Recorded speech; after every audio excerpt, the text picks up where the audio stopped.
Hello, welcome to this video. This video is going to be called You Can Be Whatever You Want to Be If You Just Put Your Mind to It. Think about it. You can be whatever you want to be if you just put your mind to it. Is the worst piece of advice that anyone could ever give you. No, this is not going to be a feel-good video. It's going to be a reality check.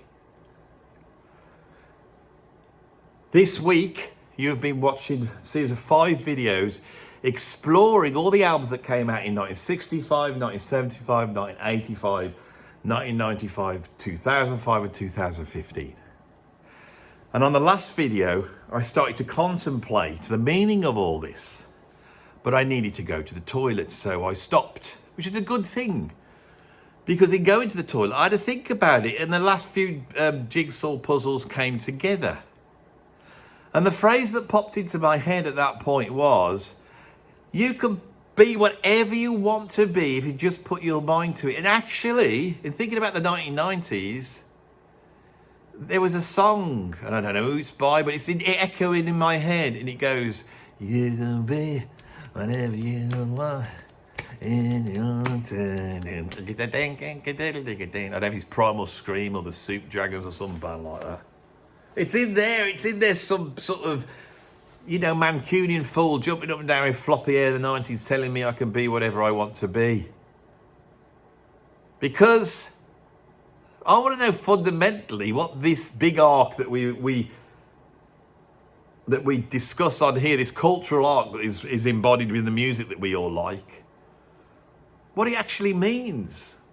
And one of the things that's interesting doing that is when I was talking about stuff from 65 and 75 and stuff I really love, that was before, I wasn't there at the time.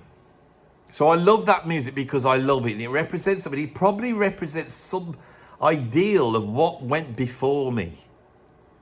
Right? It's like that period before we're born. Right? Which is otherworldly and infinite. Okay, so you got that music there. So if I'm talking about weather reports, I'm not telling you stories of how that impinged on me, except the way it impinged on me from the past into the time that I was in. But that music does not represent my time. It represents another time. So when I was doing this thing, once I got to the 1980s, I started to bring in how that affects me. And what's interesting, doing it like I've just done, life comes in more and more. Life comes in like this. And it knocks you down, and then you get back up again, and then you get knocked down, and then... See, there's another song there. And it's got the same sentiment that we're supposed to get back up again, aren't we? You get knocked down, and then you get up again, and never going to knock me down, never going to knock me down again. And it's good, because it's a good message.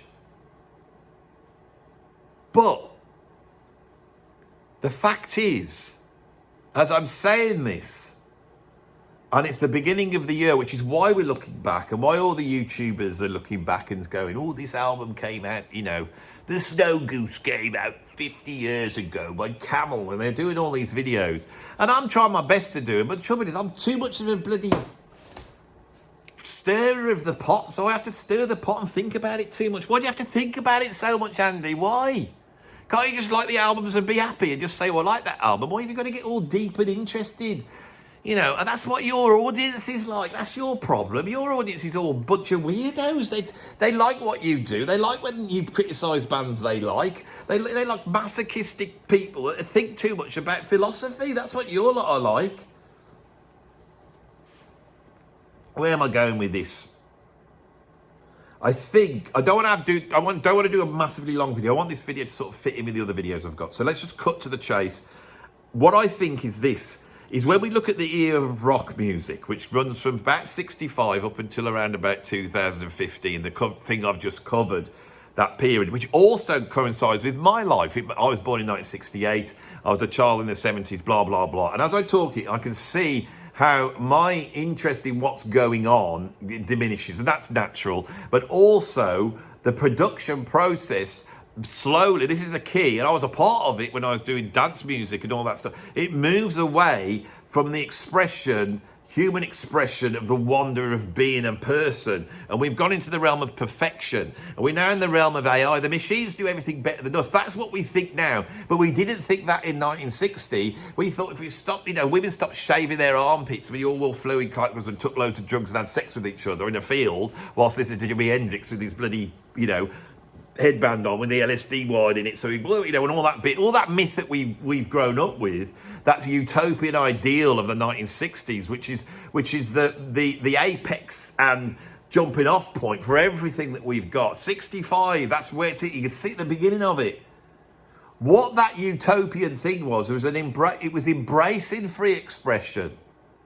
All that music we love is because it's free expression. I don't like modern music because there's no free expression. It's just computers, and the computers are just the grid. There's no blue notes. There's no groove. There's no people getting it wrong. There's no speeding up. There's no stuff. All the stuff that Rick Beato moans about. All the stuff that we all moan about. But what nobody does is say, what is it all about?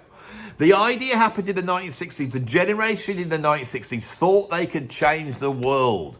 And they believed that everybody was a rainbow. And they believed if you just believed in yourself, if you just held onto your dreams and went for it, you could achieve whatever you wanted to achieve. And what's happened is, in the last 50 years, that idea has played out, been proved to be absolutely wrong, been established itself in our culture. People will not let it go. They see it as that you are being evil or unkind to let it go. It's made us look at people in a way that gives them too much credit in a way. And as this idea has crashed and burnt, and as the nihilism as punk has come in, and as the sort of hedonism of dance music has come in, and how the sort of androgynous transhumanist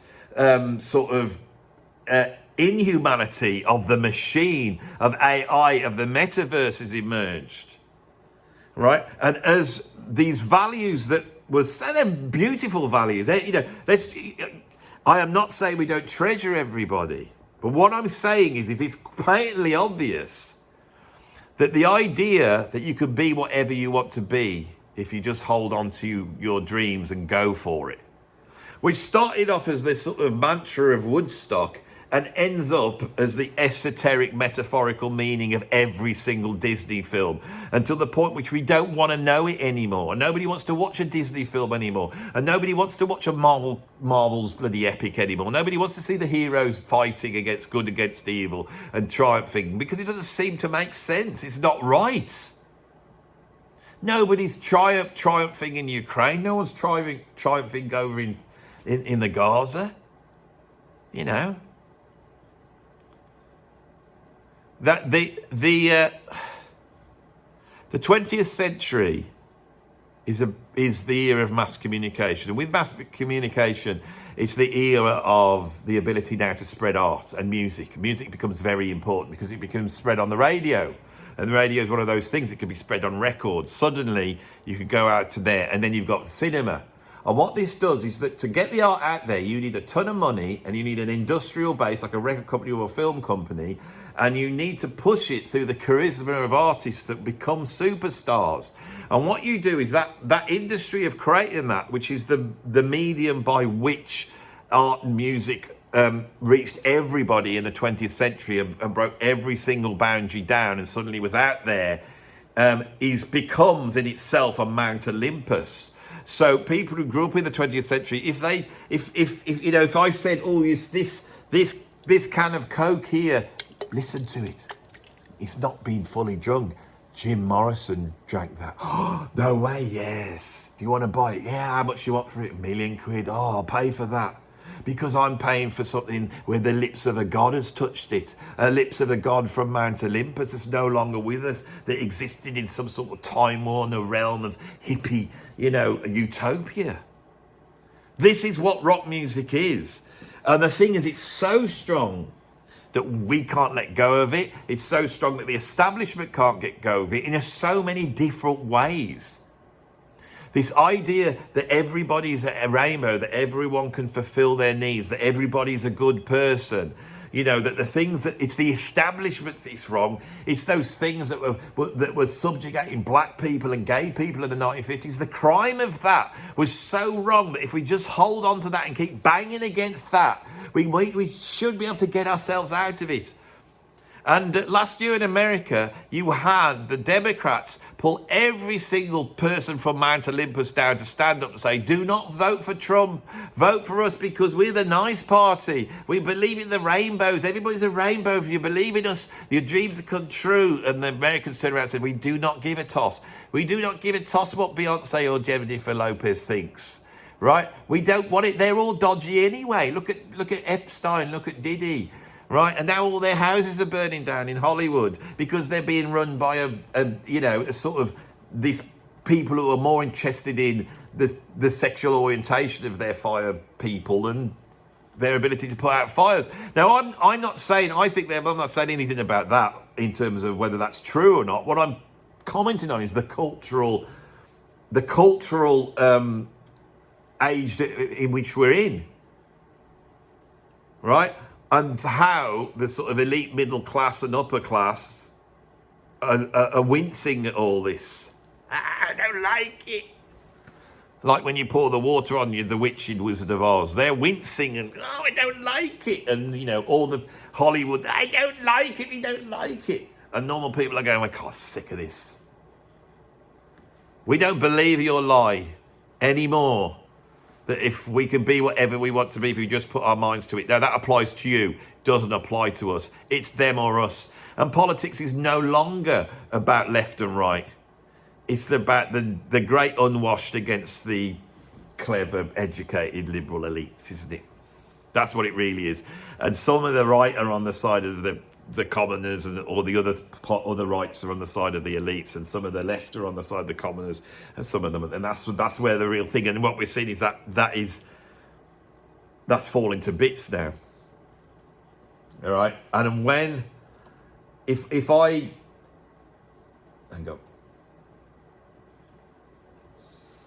I just got to pull something up here. Because I want to see. I've got this in front of me because this is where I'm drawing from. Is it's looking at those albums. It's looking at 65 when this idea is a beautiful embryo, and looking at Rubber Soul, Point of Departure, and looking at My Generation, Rubber Soul. Those two words together. And then in 2015, the two albums I've got is To Pimp a Butterfly and Hand Cannot Erase. And you see that journey towards, I suppose, nihilism in a way. But what it really is, it's these ideas atrophying. No one believes it. And how do we embody how the right think of the world and how the left think of it? Where do they unite? And it's in this idea that you can be whatever you want to be if you just put your mind to it. Our education system should do that for our kids. We've got to give that to our kids. Our art and music should put that across. Everybody should be able to do what they want, regardless of anything that stands in their way, be it biological, be it cultural, be it social, be it whatever. They should not be encumbered by these things. Everybody should be able to self-actualize. They should all be able to be what they want to be. But the problem is, and this is the problem with this, is first, they can't. Right? It's not possible. Secondly, they don't know what they want to be. Most people don't know what they want to be. Thirdly, if they do know what they want to be, it might be the worst thing that could ever happen to them. Those are the questions that are not being raised. This is not a political rant. It's not that at all. I brought certain things up because they're happening culturally. But in doing this experiment and looking back, I'm wondering, is the end nigh, or can we learn something from this and see it and move forward culturally? And perhaps rather than saying in our arts and our music and in our politics and in our cultural references, in our YouTube videos, in our podcasts, rather than saying the shallow message now that nobody believes that you can be whatever you want to be, you just got to put your mind to it, which is now a sad, tired cliche. which is just shouted by the elites that never chose to be in that situation, just landed by in terms of fate, because it's fate that nobody wants to think about. It's fate, it's reality, it's the terror of the situation. It's the fact that, you know, some homeless person can start a fire in Hollywood, you know, which then erupts because they have the bad luck of 80-mile-an-hour winds to suddenly emerge and then blow all those hot embers all over those great big Hollywood houses and the small Hollywood houses and burn them all down, and everyone's sitting waking up, you know, and you'd have to worry, because all you got to do is go up to one of those homeless people now that's got no house, one of the poor ones, not one of the rich ones like bloody Mel Gibson, who's probably got 3 other houses to go to. I'm not on about that. I'm on about the one sat there going, what do I do now? And you got to say, don't worry, because if you just believe what you want to believe, you can be whatever you want to be. They'll say that to the Palestinians sitting in a freezing to death with no food. Or the Ukrainians in a bunker fighting against the Russians for like 2 years solid now. Or people in North Korea, people in poverty. It's not like that. You can't say that anymore. That's been the message of this rock and roll era. Because we had this Mount Olympus, we looked up. That's what everyone wanted to be. They wanted to be Jim Morrison or Jimi Hendrix, you know, or they wanted to be Beyonce, or they wanted to be Rihanna, or they wanted to be Robert Plant. They chose the one they liked, and they wanted to be that. Everyone wanted to be that, and just being near it was enough. They self-actualized just by being near it. Maybe they bought Jimi Hendrix's burnt guitar, you know, for £1 million, or bought the house they belonged to, or managed to lig and sit backstage, or get an autograph. All this sort of stuff which matters so much to people. That's all got weighed into the advertising, and the advertising sells this idea that if you become a rock star, you can do whatever you want to do. You can have sex with what you want. You can take whatever drugs you want, and you'll be celebrated for it. You know, go in, smash a hotel room up. You know, have one on yourselves, Led Zeppelin telling the guy behind the counter in the hotel, you know, when they'd smash their room, go, well, you have one. Really? Yeah, go and smash out. Oh, and that's the self-actualizing that we're talking about. That's the self-actualizing. Think about it. What do you want to be? Do you know what you want to be? Right? Is it possible in the world to be that? And if you were that, would you end up like Jimi Hendrix and Jim Morrison, dead at 27, because it wasn't for you personally the best thing to do? Those are the questions that we go forward with, right? If you think of things that are hanging over us, like climate change at the moment, the fact that everything's getting warmer and we're all going to have that apocalypse. Now, part of that is this sort of Western Judeo-Christian apocalyptic thinking. You know, there's always something that's going to come along and wipe you out, because things do come along and wipe you out. But there's apocalyptic thinking in there that almost is like it can't be solved, because it's like the judgment on us. And that's the flip side of believing this crap. You have to move away from all of it. This is what we have to let go of. We've got to let go of the idea of the rock star. We've got to let go of that myth. And we have to say to ourselves, right? You have to look at that myth and go right back to the source. You have to look at Robert Johnson on the crossroads selling his soul to the devil. And what you get is payment for that, right? Which is crashing down around us all over the place at the moment. And we have to ask ourselves 3 things, I think. This is what's come out of this thinking. 3 things is that the Mount Olympus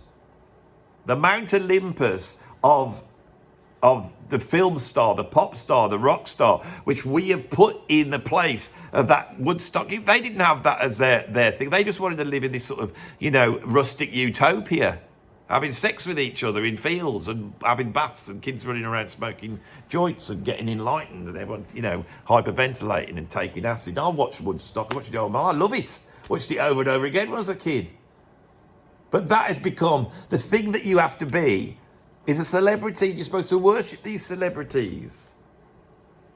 But TikTok's come along, and now you can get your celebrity here. My daughter put a video out on TikTok yesterday. It had 50,000 views, and for that few seconds, she was like, oh, she's all happy. Put the next video up, 200 views, back to normal again. That's your fame. You've had it. Move on, because there's a lot of people in the queue. Next one's in. Next one's in. Come and self-actualize. You can be famous for 5 minutes. Andy Warhol was right. His greatest artistic statement was that.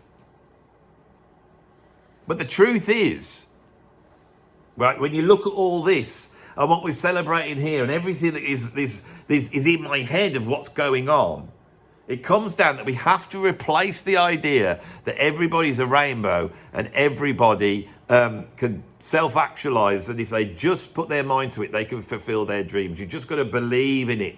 You know, you can be a real boy if you want, and that's a reference to Pinocchio and not to the sort of trans ideology debate. But in those two things, we see that the tension that exists in our culture at the moment, that I can't even say, you can't, you know, if you're not a real boy, you cannot be a real boy. In reference to Pinocchio, I can't say it, can I? Because to keep this in line, you've got to put the whip behind everybody and say, don't say that, don't point that out, don't do this, don't do that. Stick to the ideology, stick to it, it'll be all right. We've got a utopia ahead. We can all be famous. But what does that mean? Right, because that's what it really is. That's what it is. What do you want to do with your life? What do you want to do? Well, I'd like to, sweep the waste up off the road in the morning at 4 o'clock in the morning when it's freezing cold. Because that's the job I do. I'm happy doing that. And you should be able to say, really good, if that's what you want to do. Said the middle class educated, someone who sits in an office all day, nice and warm, doing some job that they can never even think of. If that's what you want to do, it makes you happy, you should do it. You really should. Yeah, I wouldn't do it mine, and I'm not even happy working in the office, because really, I'd like to have my own company where I make pots in the garden, and then I could go and do my pottery, and I'll put it online, I'll sell loads of it, and it'll be really artistic and great. And although they won't be that good, because I'm not that good, because I'm a rainbow, people will see that my inner worth inside this incompetent pot, and they will buy it for the extortionate price, which they will, because all my friends are quite well off, and they'll do it just a virtue signal to me of how lovely they are, because they are a lovely lot, my friends. Right, this cannot go on anymore. And when we go to that, apocalyptic climate change, the only way we can deal with climate change as a species is by drawing ourselves in and saying, we can't have this. And make the decision yourself. We can't have this. The only way we'll get through this is to go, I'm not going to eat that. I'm not going to do that. I'm not going to be. We have to abstain.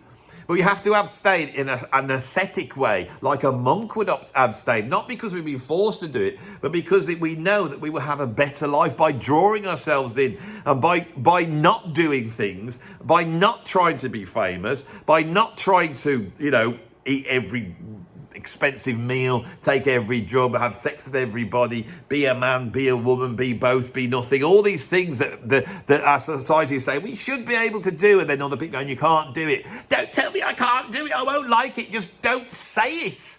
Don't even say it. Don't say it. You see, I've given this so much thought that I tell you, what is the greatest taboo that you can say in the culture right at the moment?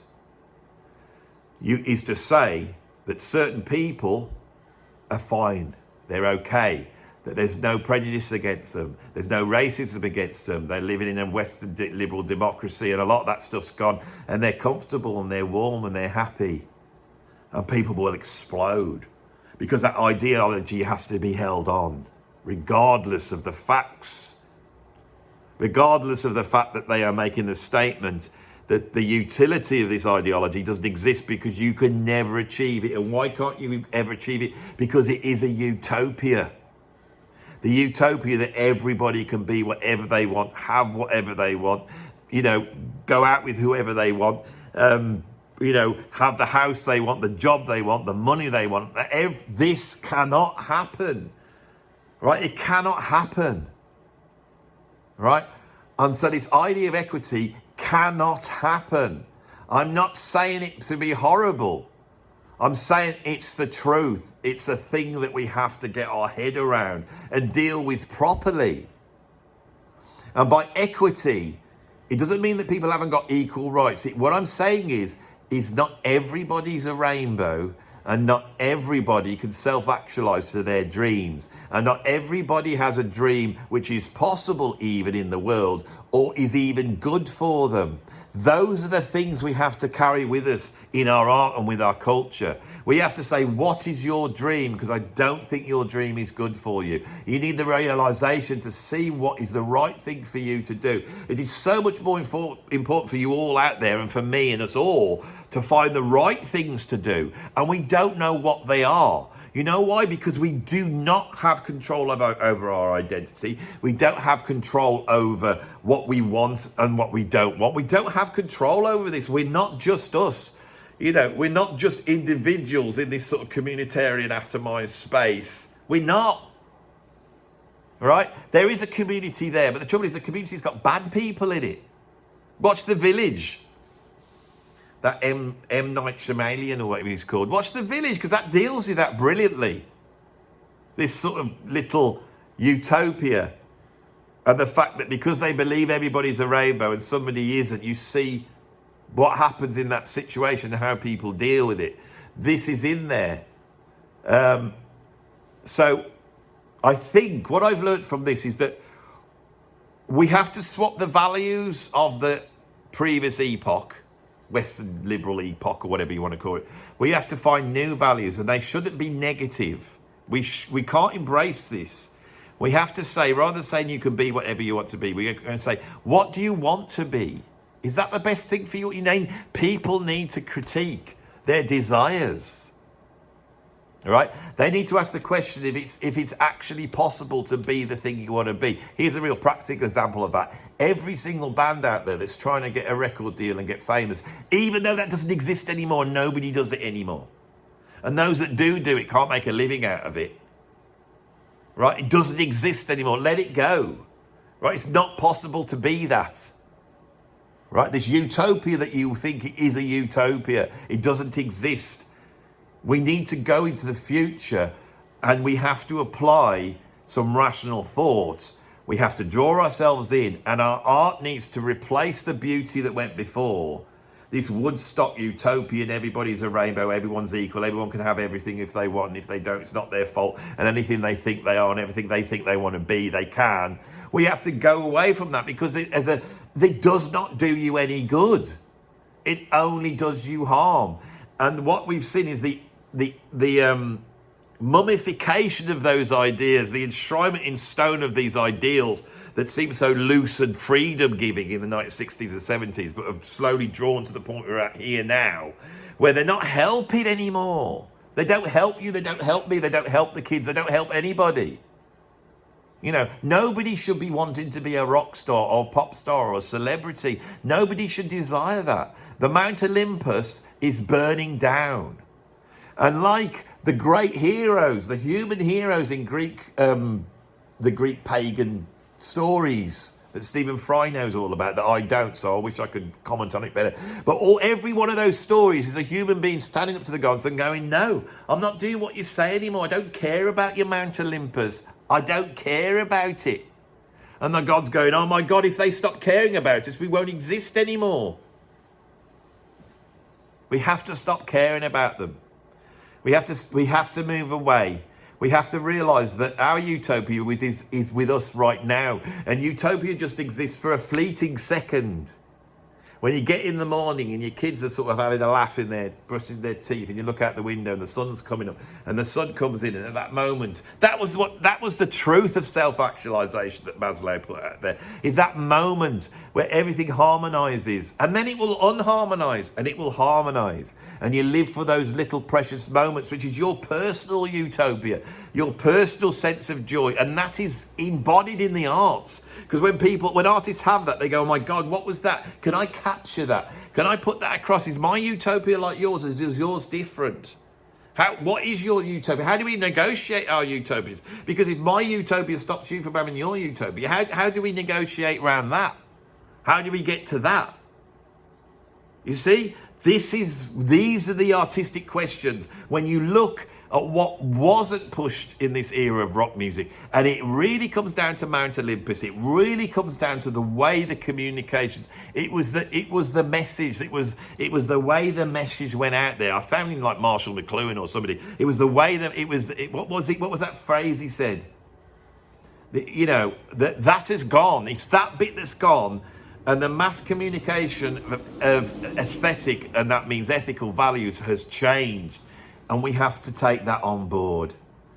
And what we have to do is look and wind ourselves in, and we have to consider whether our dreams are worth pursuing, rather than just worshipping in the altar that the very fact that we do pursue our dreams is the thing that we need to hold up high.